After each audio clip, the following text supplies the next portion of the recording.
The channel. My name is Steven. I'm a pharmacist. I own 52 units of real estate and I help coach people to buy their first multifamily deal. So I asked ChatGPT a question asking, is it worth it to pay off one of my homes, my rentals that I purchased back in 2017, which I have a lot of equity.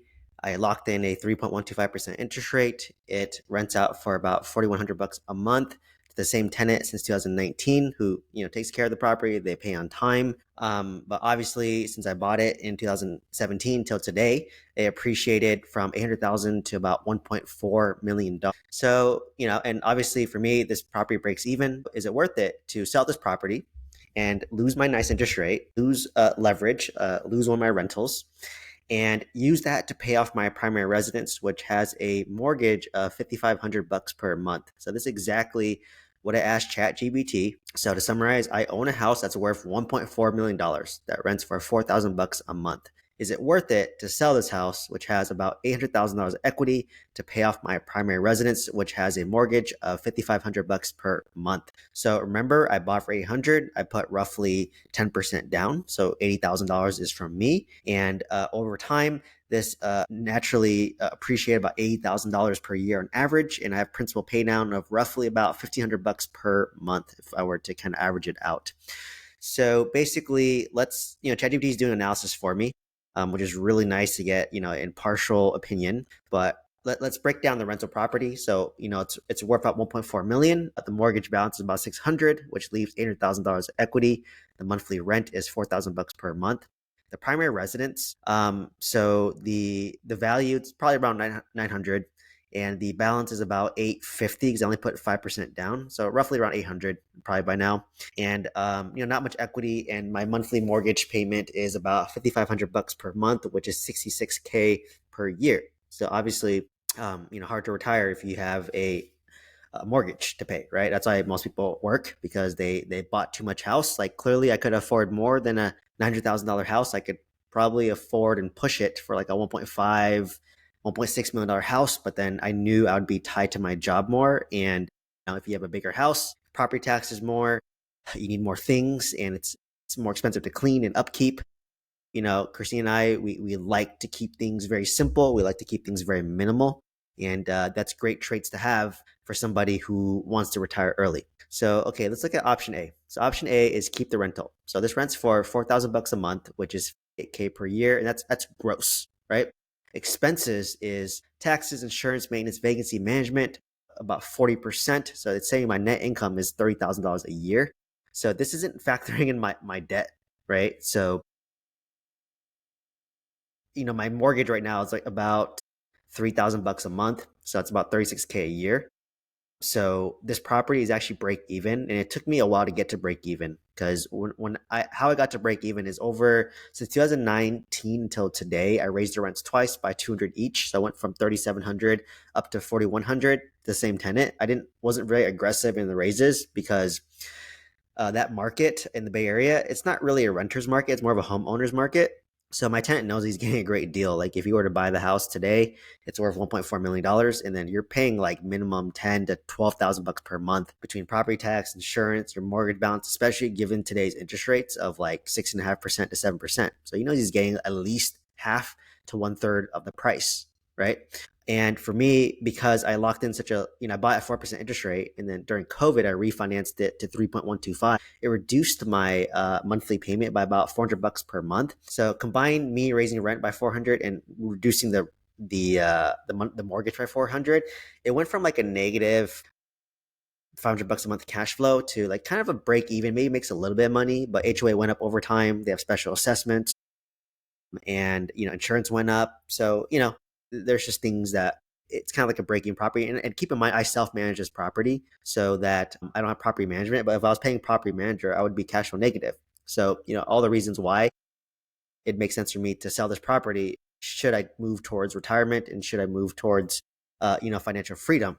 So realistically, net there's no net. So actually, if it was vacant, I would be cash flow negative on this property, and obviously that would be hard in terms of like retirement. The day I want to retire is the day I need to sell that property, right?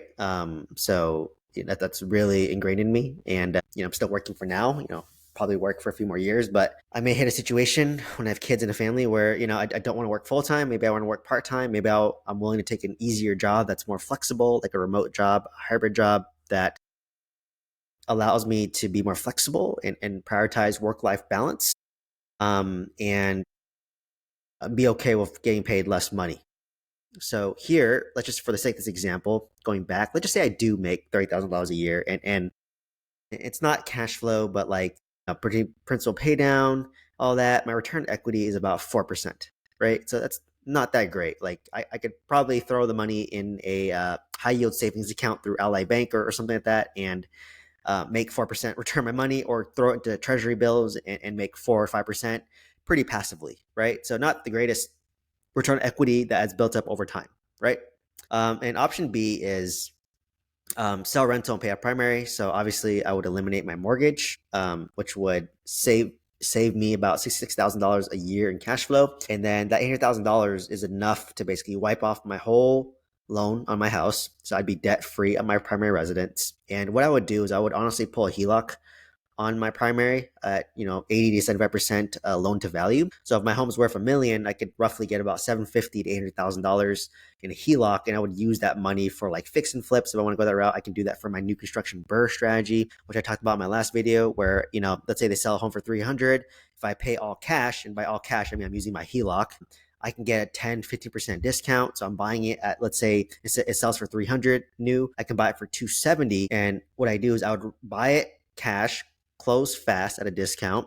If I have a realtor working with me, I can have them kick back some commissions to me, right? So I can have them kick me back some commissions to help cover, clean costs and whatnot. And basically buy this asset, hopefully it cash flows break even, or ideally a little bit more positive. But what I would do is I would rent it out for maybe 6 to 12 months, and then basically engage lenders where I would do a cash out refinance, right? So where the magic happens is, let's just say, in a year to 6 months, it's now worth $320K, because typically new construction, when they sell it to you and you get it appraised, it always appraised more than what you bought it for. So if they're selling for 300, it's safe to say it's going to appraise for 320, right? And so, by buying at 300, it already pays at 320, but I'm buying at 270. So I have $50,000 in margin. So now if you look at what I bought it for, so if you take 270 and you divide that by 320, maybe I'm at like 80% loan to value, right? Hypothetically, let's just make it for easy math.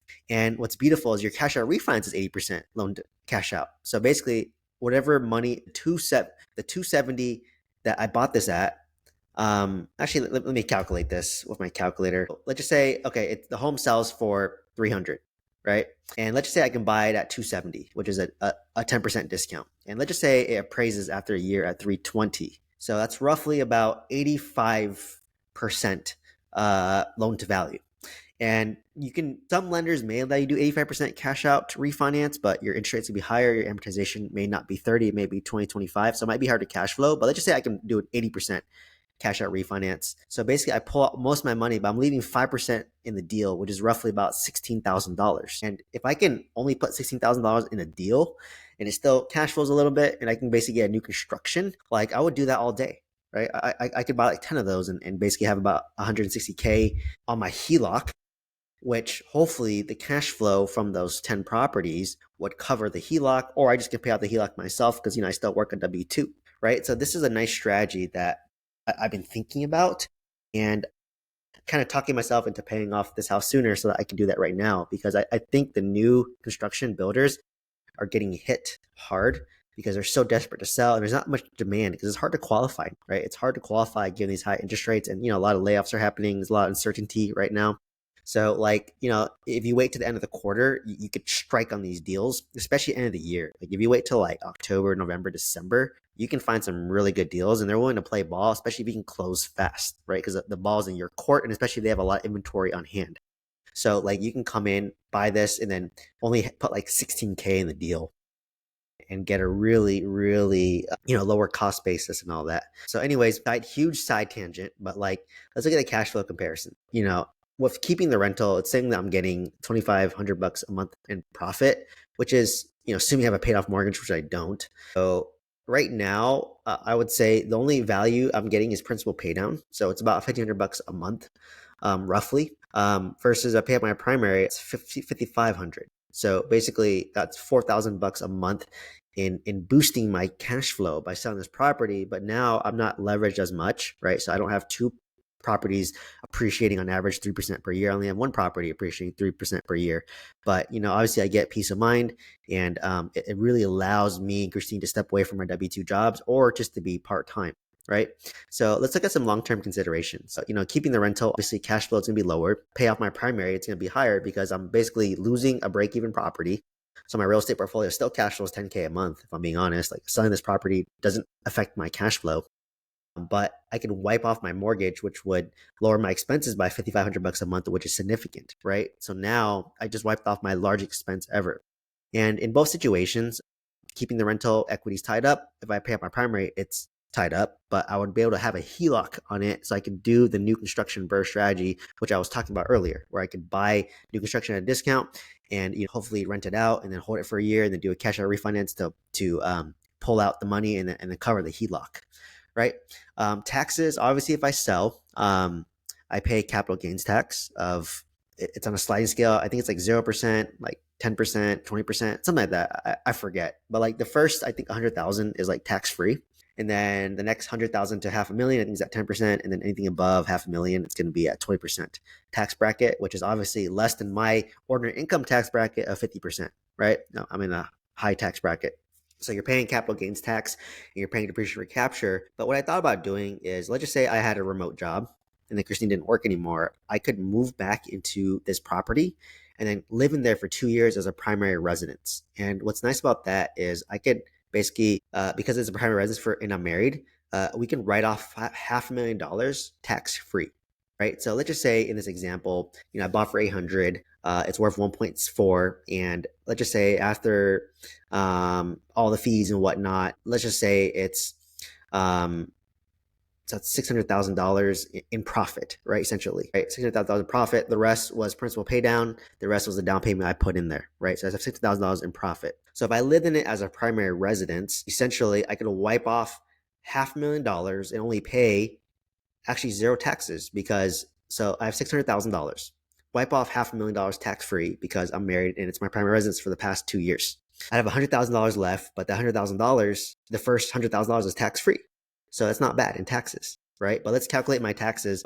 So that's if I claim as my primary, I'd pay zero taxes on that. But if I were to just sell it outright, and let's just say I make $600,000, so the first $100,000 doesn't count because it's tax free. The next $500,000 is gonna be at 10% tax bracket, so that's $50,000 in taxes. So is it worth it to move there for $50,000 in tax savings? The answer may be yes. The answer may be no, right? Depending on our job situation and all of that. So yeah, that's something that to keep in mind there. And obviously, if I pay up my primary, there's no real tax implications. I just lose my tax savings on my interest. But honestly, I think in California, they for the primary residence, I think Schedule A, you're capped out at 10K per year. And honestly, just my HOA or just my property tax is above 10K. So like just writing a property tax is good enough. Like I always max it out. So it's not going to really affect me in terms of my write-offs for Schedule A. Obviously appreciation. If I own two properties, they're both appreciating versus I only own one. Obviously my net worth's not going to grow as much, and I don't have principal paid on two properties as well. Obviously, if you have a rental, right now I have a great tenant, but if they leave or I get a bad tenant, there's risk of vacancies and turnover, and it's more stressful. Versus if I pay off my primary, it's very stress free, right? It's debt free living and investment yield. Roughly, it's about 4% return equity. Versus if I sell it, pay off my mortgage of 6.5%. I'm guaranteed 8% return on my money, right? That's double. So I'm doubling my returns of money by selling this property and paying it off, and it allows me to retire. So what's the recommendations, right? So is it worth selling? It's worth selling, especially if my mortgage is above 6%. It is. It's 6.5%. And I want to boost my monthly cash flow and lower my living expense and reduce stress and not have to work. Yes. And I'm doubling my return on investment. Right now I'm getting a 4% return equity, which is weak, but I can potentially double that to 8%. So obviously, capital gains tax, I just walk it through. If it's something I use as my primary for 2 years, I would pay zero taxes. But if I still sell it and don't do the exemption, I'll pay $50,000 in capital gains tax. So, we have to assess, is it worth it to be in the Bay Area for that tax break or that tax advantage. So really just want to do a breakdown of why I should sell versus not sell. And everything is screaming towards me selling. But, like why I don't do it right now, because like I'm still working right now, right? Me and Christine don't mind working. But our situation may change once we have kids, kid one, kid two, and a family, and maybe priorities may change. But in a weird way, like just walking this out, it's very like kind of freeing for me that like I actually thought I would be less motivated to go to work, but it's actually making me more motivated because like I'm choosing to be there. Like a lot of pharmacists I know, they like bought like a $2 million house. They work like 3 jobs, a full-time job, 2 per diem jobs. They literally get off an 8-hour shift or a 10-hour shift and work another 8-hour, 10-hour shift. And like, they're just like a slave to their job because they have a mortgage and they got to provide for the mortgage, got to provide for the kids, but they're just like working so much that like they can't even spend time in their house and they don't spend time with their kids. So I don't know if it's a form of escapism. It may be, but I just said that I don't want to live that lifestyle, right? Like I'd rather spend my time after work to learn to build higher income skills. Like, if I'm a pharmacist, like, okay, like the best you can make is $100 an hour, right? As a regular pharmacist. And like, if I put in like 20 hours a day, I'll make $2,000 a day, right? Which is a lot of money, but after taxes, maybe cut it in half, you make $1,000. But if you learn to buy real estate, I was making $8,000 a year on one property from market appreciation, which is like tax free, and that's how I really built my wealth, right? Like obviously you can do both. You could work 2 jobs and buy real estate, right? But that's a little bit crazy. For me, I just want one job, and then obviously I went to management, but I really wanted to learn to have other income skills, because like I've been a pharmacist for 12 years, and I don't know anyone that didn't come from money that could just pay off their house in like 12 years. So I paid off $250K student debt, and I could pay off my $90,000 house like after 12 years of just working, and 8 years of real estate investing, right? And you can say that I got lucky, I bought at a good time. But when I bought in 2017, at the moment I didn't know. In hindsight, it's 2020. So obviously looking back, it's one of the greatest decisions ever, and set me up financially for the rest of my life, right? Definitely want to probably sell this to pay out my primary and then lay that financial foundation where I have no expenses. And then, as I said in a prior video, like I probably need to sell 2 properties, like one to pay off my primary, one to pay off my 26 unit, my 20 unit apartment complex. And that would basically juice up my cash flow by like almost $10,000 per month, because I would wipe off my $5,000 mortgage and I would wipe off $5,000 a month in debt, which would increase my cash flow by $10,000 overall. So that's a huge significance, right? In terms of like my financial foundation for financial freedom. And it gives me a really strong foundation to build even more wealth at my choice and my leisure, right? So like, it's all about lifestyle at this point for me. And I'm happy living as is. I don't care to upgrade my houses.